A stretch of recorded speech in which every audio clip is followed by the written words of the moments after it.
Before his untimely passing at the age of 54, Matthew Perry's life was filled with multiple addictions, terrifying emergencies, and missed opportunities. Best known for his fan-favorite role as Chandler Bing on the iconic sitcom Friends, Perry charmed viewers with his quick wit and lovable antics. But behind the laughs was profound pain and hardship that plagued the actor throughout his life. With a beauty queen turned press secretary for the Canadian Prime Minister, for a mother and an actor for a father, Matthew Perry's childhood was far from typical. And it didn't help that his parents split up when he was a baby, as John Bennett Perry left Suzanne Langford to move to Los Angeles when their son was less than a year old. As Matthew Perry wrote in his memoir Friends, Lovers, and the Big Terrible Thing, "I saw my dad's face more often on TV or in magazines than I did in reality." Langford traveled a lot for work, which left her young son shuffling between Canada and the United States, including one instance when he flew by himself to Los Angeles to visit his dad at the age of 5.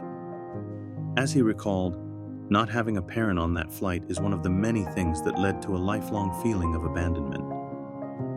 Langford eventually became a news anchor for Toronto's Global Television, where she met and married Keith Morrison, who's most famous for his work on NBC's Dateline. A teenage Perry then moved to LA to live with his father, though he remained close to his stepfather, whom he credited with holding his family together. In one of the strangest revelations from Matthew Perry's memoir, he recounted the time that he was given barbiturates when he was an infant.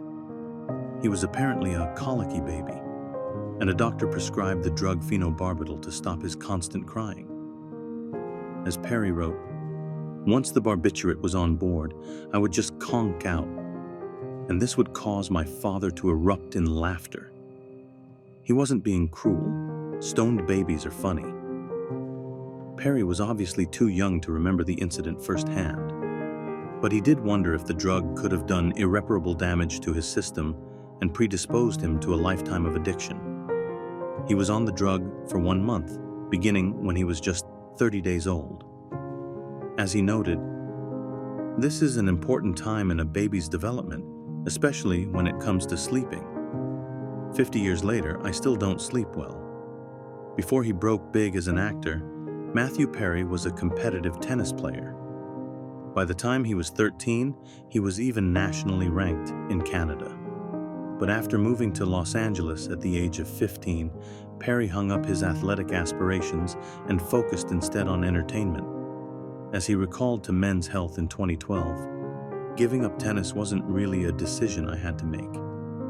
I was pretty great in Canada, not so much in Los Angeles. It was insane. I realized I wouldn't be playing tennis for a living, so I went for acting."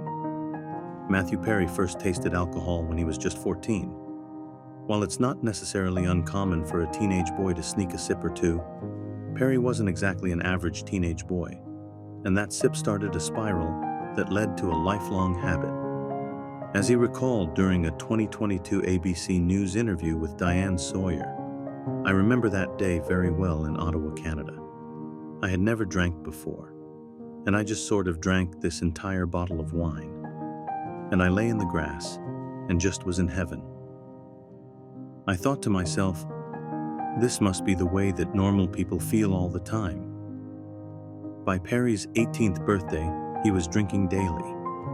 When he landed the role of Chandler Bing on Friends, he realized his good fortune and knew that he didn't want to lose what was looking like a life-changing gig. So he took great pains to hide his alcohol use from the cast and crew. But over the years, it became too much for anyone to ignore. This struggle eventually consisted of approximately 6,000 AA meetings, 30 years of therapy, 15 rehab centers, 14 surgeries, and 65 rounds of detox. As a high-functioning alcoholic, Matthew Perry was basking in his newfound fame while hiding his excessive drinking. Before long, he also became addicted to prescription pills. That started in 1997 when he was prescribed Vicodin after sustaining injuries in a jet ski accident. As he recalled to People magazine in 2002, "It wasn't my intention to have a problem with it. But from the start, I liked how it made me feel, and I wanted to get more.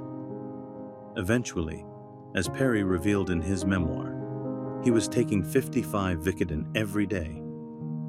Fans of Friends are even able to pinpoint that this addiction was at its worst during season 3, when he was alarmingly skinny. Rehabs, interventions, hospital stays, and near-death experiences weren't enough to keep him clean and sober. Even his friends' co-stars couldn't help, although they did what they could. As Lisa Kudrow told the New York Times in 2002, hard doesn't even begin to describe it. We were just hopelessly standing on the sidelines. In 2018, when things got really scary, that was when his colon exploded due to severe constipation from prescription drugs, which almost turned fatal. Perry was given a mere 2% chance of survival. He was put into a coma for 2 weeks and woke up with a new accessory in the form of a colostomy bag that he had to wear for 9 months. That was a small price to pay, given the damage done, but it still wasn't enough to scare him straight. After 5 months of hospitalization and additional surgeries, Perry came home and called his dealer, even though he knew it was the drugs that nearly killed him. As he admitted to GQ, "It didn't matter. I needed to take them."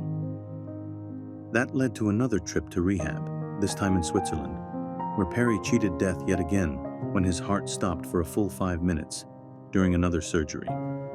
The culprit was the drug propofol, which had been administered to Perry prior to the procedure. As the actor recalled, "This huge, strong guy leaped on top of me and did CPR and broke 8 of my ribs and saved my life." Despite his endless charm and boyish good looks, Matthew Perry had no problem meeting women, but he did have a problem keeping them around. He famously dated Julia Roberts and Neve Campbell, among others, but he would always leave them before he could get hurt. As he admitted to GQ in 2022, "I break up with them because I'm deathly afraid that they will find out that I'm not enough, that I don't matter, and that I'm too needy, and they'll break up with me, and that will annihilate me, and I'll have to take drugs, and that will kill me. That's why I break up with these wonderful women that have crossed my path." Of all the women that Perry pushed away, the one that haunted him the most was Roberts. He broke up with her while they were in a car that was being chased by paparazzi. As he recalled, "The reason I did that was purely out of fear. I needed to get out." She was upset and couldn't believe it. The wedding of Monica Geller and Chandler Bing was the cherry on top of Friends' 7th season, with millions of viewers tuning in to a triumphant 2-part season finale. But despite that happiness on screen, it was another story behind the scenes, as Matthew Perry had been living in a treatment center. As he recalled to the New York Times in 2022, "I married Monica and got driven back to the treatment center. At the height of my highest point in Friends, the highest point in my career, the iconic moment on the iconic show, in a pickup truck helmed by a sober technician. Monica was almost left at the altar until Perry's father intervened. He threatened to pull his son from the show when the creators asked if he was ready to return for the big finale scene. We good? Yeah? Good?" As the younger Perry wrote in his memoir, "I was so grateful for him for being my dad and doing the dad thing, but I also didn't want to be the problem. They were just doing their job. They had the #1 hit TV show, and 2 of the main characters were about to get married. I couldn't just disappear." A compromise was reached when Perry was moved to a closer treatment center in Malibu, and then Chandler got hitched without a hitch before the actor playing him returned to rehab. Matthew Perry's story is proof that addiction can come for anyone. Even with the vast amount of resources at his disposal, he couldn't kick his demons before the damage was done. At a glance, his life looked like a dream. He had a big house, cars, beautiful women, and the kind of financial freedom that most people can only dream of. But unfortunately, he couldn't enjoy it all. He used up a significant portion of his money on his efforts to get sober.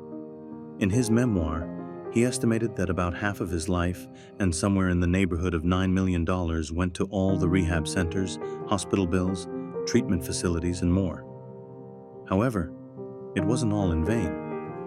Once Perry finally got clean, he used some of his resources for lasting good. He established a sober living center called Perry House, and he also became publicly vocal about addiction and recovery, including advocating for drug courts to Congress.